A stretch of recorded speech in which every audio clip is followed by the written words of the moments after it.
And Lady C, well, have had so many brilliant questions coming in from our outspoken members. So I want to get straight to them. Moudet says, Lady C, Archewell was found to be delinquent earlier in the year.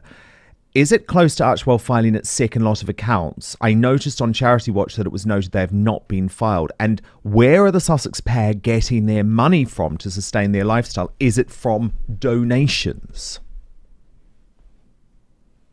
Well, Harry and Meghan's Archewell cannot take donations from the public. It's one of the conditions of their category of mix and match, because they're part corporation, part charity, but they are bound by certain rules and regulations and laws, which they have been, skirting around, because in their last accounts, I have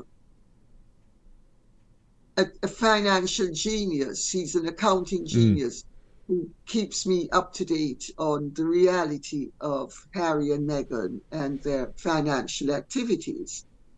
And in their last accounts, the interest that they earned for the year was on $222,000. So that means that that's the entire amount that they had permanently for the year in their investment account. Notwithstanding that fact, I don't remember. I think in the first accounts it was 11 million, and in the second lot it was 9 million. So my accounting genius said that it's fairly standard. Oh dear. It seems Meghan and Harry just can't escape the whispers, can they? Once the shining symbols of modern royalty, now they've become the talk of tea tables from London to Los Angeles. Their grand charity, Archewell, once promised to change the world, but now it's being questioned and their financial dealings are drawing curious eyes. The glamour of Montecito seems to be losing its sparkle, and that fairy tale glow, well, it's flickering just a bit. Meghan, ever the master of reinvention, seems to be quietly shifting gears, fewer appearances, subtler moves, and maybe, just maybe, a new plan in the works. Some say she's crafting her comeback. Others think she's growing distant from Harry's royal blues. And Harry, oh, poor Harry, torn between duty and freedom, between the life he left and the one he's still figuring out. Insiders hint that not all is calm behind those mansion gates. Late night talks, long silences, and a tension no PR team can quite smooth over. But here's the twist. Royal watchers say something big is brewing. A secret deal, a shocking return, or perhaps a revelation that could upend everything. Stay tuned, dear. The next chapter is coming and you'll want to hear it first. So go on, tap subscribe, and let's sip the next royal twist together. People, when they're moving money around, smoke and mirrors, that they move the money around, but they're not. Archewell does not have the millions available to it on a daily basis. On a daily basis, it had $222,000, but they spent more money, or an approximate amount of money, on expenses that they did.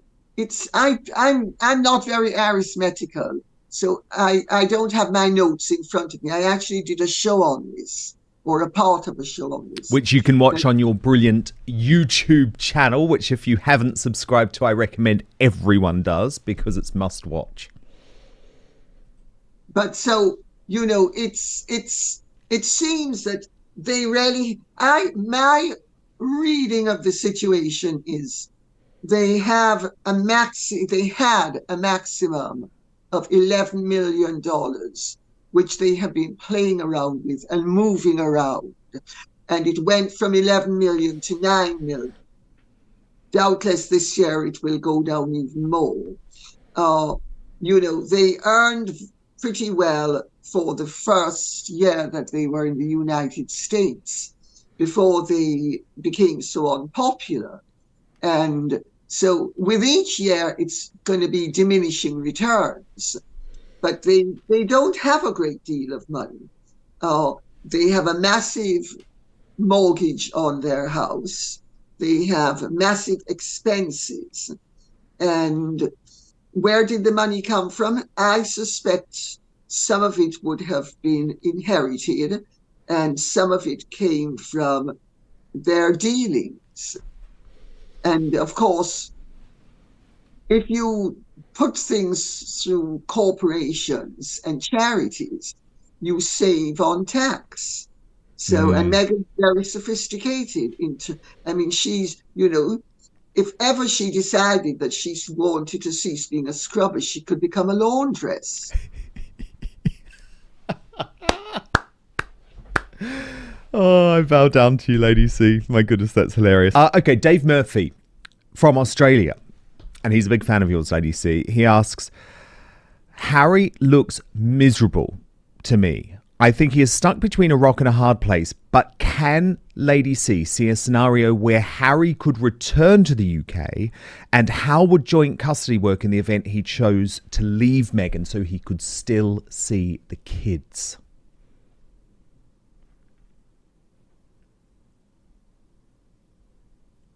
I'm not sure that's a valuable question to answer, because it's too complex.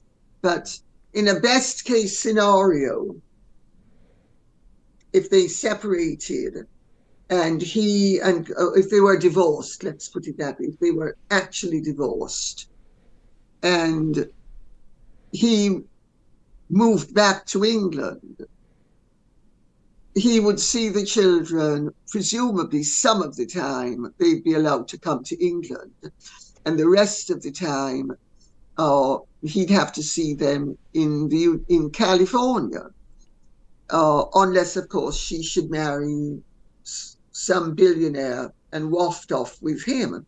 But I think Meghan is going to prove to be like Angelina Jolie. There are some women who will do anything to work over a man, and children are fair game, and they will use the children. And I have little doubt that if there was a divorce, unless it was in Meghan's worldly interest, she would bend over backwards to be as nasty as possible. That's just her personality. Yeah, and it's why Harry was so stupid to move away, because obviously it means the jurisdiction is in California, which is bad for him. So it's virtually impossible for him to come back. He's trapped. Although Elizabeth Bird asks, why on earth is Harry trying to get back to London? This rumour, Lady C, that he wants to find a way back. Also, does Lady C believe that Harry and Meghan are in fact separated? Just when everyone thought the Meghan and Harry headlines were finally cooling off, boom, Lady Colin Campbell has thrown gasoline on the fire. In a recent interview, the royal commentator dropped a cryptic bombshell that's now lighting up every gossip feed and news outlet. She said, there's a story to come out. No dates, no details, just those 6 little words, enough to send social media into a full spiral. The whispers, possible pregnancy rumors, marital trouble, and of course, questions about whether this is a clever PR move or something far deeper brewing behind palace walls. Lady C didn't confirm anything outright, but the way she leaned in, that knowing tone, you could almost feel she was holding back something big. So what's really going on here? A planted story, a baseless rumor, or the early signs of another royal storm about to break? I don't believe a thing that comes out of Harry and Meghan's mouth. I know that they were trying to say last year, not now, last year, that they were separating. And I said at the time, I'd heard it from 2 very reliable sources, but I was not prepared to believe it until I actually saw it happen. And I know the marriage is very volatile and very up and down, which it would be, because they're both pretty unstable and volatile individuals. But I don't think it's positively volatile. It's not an Italian marriage with, and then you hug and makeup, and it's all blood, and it's not blood, it's all thunder, but no lightning to strike anybody.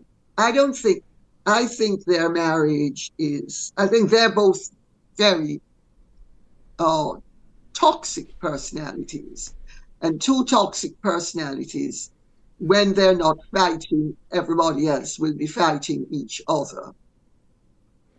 And I mean, I don't really want to answer the question too particularly, because I don't believe in speculating. No, indeed. Kathleen O'Mahony asks, I would like to know, were Meghan's children born of her body or via surrogate? Which is obviously something that you cover in the updated edition of your brilliant book. And I'll put a link for the book in the description. Well, of course, Dan, you will know we both have to be very careful how I would answer that, because otherwise it could cause massive problems for us legally and financially. Let me put it this way. Meghan's performance throughout her pregnancy was very bizarre. And whatever went on was definitely not what normally goes on, whether it was Meghan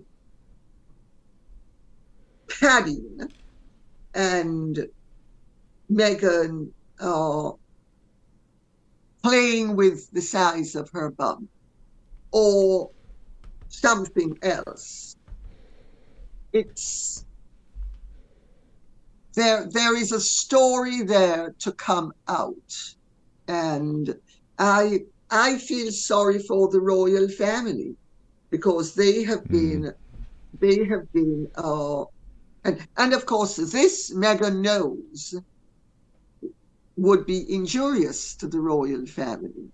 So, and this is also possibly why she has played things the way she's played them. It's a malicious and destructive mode of behavior that she has thought would put the royal family in a no-win situation.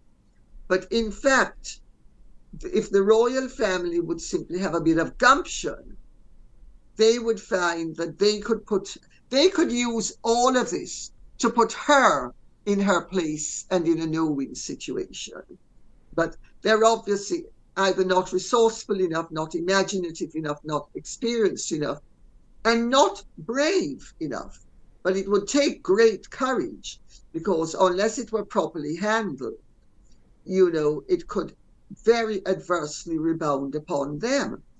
And they are very mindful of the fact that Meghan has played the colour card from the word go, and that anything to do with those children and how they came into existence, or the doubts as to how they came into existence, to cover the whole of the possibilities, would have possibly racial implications, because there will always be the Dr. Schollers who's, it's because she's a woman of colour, and when of course it's nothing to do with that at all.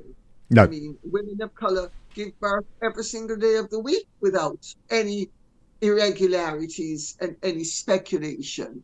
And I've never known another woman of colour or another woman without colour to have performed in a pregnancy the way Meghan did. I mean, that bump had more ups and downs than Elizabeth Taylor and Richard Burton's marriage. You're coming up with them today. Lady C is on fire.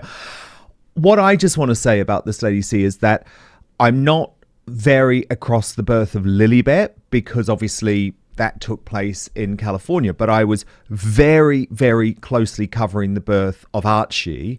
And I think a lot of people forget that I was asking serious questions about this right back in May 2019. I published a column in The Sun with a whole load of questions for Buckingham Palace. Why did Harry and Meghan's American PR, Sarah Latham, promise to alert the media the moment Meghan went into labour, only to wait 12 hours to do so? Why did she then seem to lie about it by eventually announcing Meghan was in labour 9 hours after she had apparently given birth? Why was the announcement delayed until 1 p.m? There are so many questions around Archie's birth. I was asking the questions at the time, but I guess I had more trust in what Buckingham Palace was saying at that point. But I was always asking the questions. I literally write in this column, Lady C, it's almost too ludicrous to believe.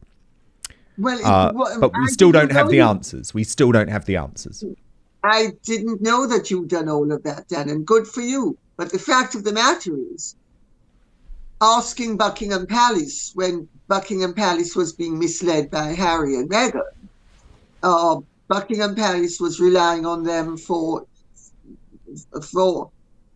information, and they, if they chose to not provide the information to Buckingham Palace, which again shows a degree of irresponsibility and malignancy, because then the average, ordinary, expected response would be Buckingham Palace is lying to me. But Buckingham Palace didn't need to be lying to you. Sarah Latham didn't need to be lying to you. Harry and Meghan could have been lying to Sarah Latham. And I think that is highly possible, because it definitely happened in the past. Royal watchers are buzzing again, and honestly, this is exactly the kind of storm Lady C knows how to create. Pregnancy rumors around Meghan Markle aren't new. They've surfaced again and again over the past year.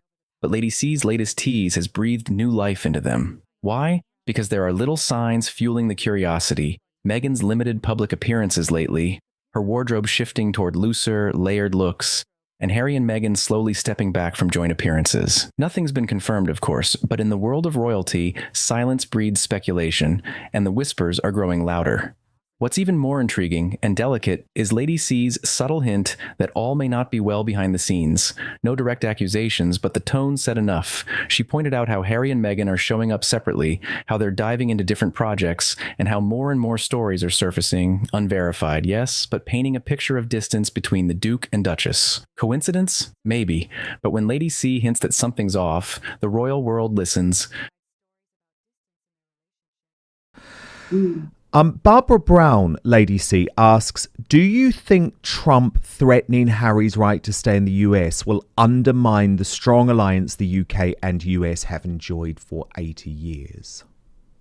Absolutely not a chance. It really makes no difference whatsoever. I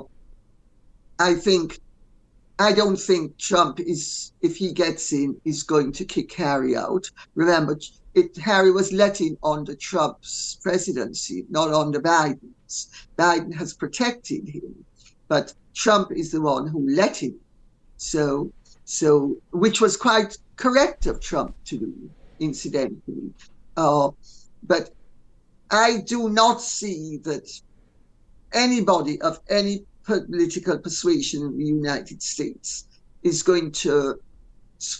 not going to find a way of accommodating the prodigal son of one of its main allies. But if he did, I think it would gain a lot of respect from people on both sides of the Atlantic, and I do not think it would undermine the relationship any more than the relationship has already been undermined by various lawsuits. For instance, the NatWest 3, we are always sending people to America that America says committed crimes, that even when the crimes weren't committed in America, they never send anybody to us. So, we need to grow up and realize that we're the tail and it's the dog, and we should stop allowing it to wag us. Yes. I think we need to have some dignity. Enkus asks Lady C, does Lady C believe His Royal Highness William the Prince of Wales is acting in the role of Prince Regent, albeit without the title? No, absolutely not. I think he is not a regent. Charles is very much in command. I think in the last years of the late Queen's reign, Charles was incorporated more and more into the role as almost as a mini monarch without being. It was a soft regency, some people say, but I wouldn't have actually said that's actually accurate. I think it was more Charles was very much the vice president and the Queen was the president and she was in charge. And that's pretty much what's happening again, but Charles is much more, and Charles has the reins very firmly in his hands, in a way that the Queen had started to let go of some of the reins, not all, but some. But Charles he enjoys being king, and he's not prepared to relegate his role and share his power at this point, because he doesn't need to. What he does do is because he's mindful of the fact that it was in his interest as the successor to the late Queen to be gradually more and more incorporated. And he and William are in tandem together, so to speak. But no, it's not a regency, not even a soft regency. It's a very powerful senior partner, and the successive junior partner has some say, but ultimately. Could this be the story Lady Colin Campbell hinted at? Or is she talking about something even more personal, something we haven't seen coming? One reason rumors like this take off so fast is simple. Meghan and Harry rarely respond. They don't clap back, they wait, and speak only when they decide to, through documentaries, interviews, or perfectly polished memoirs. But that silence, it leaves a vacuum, one that the media rushes to fill.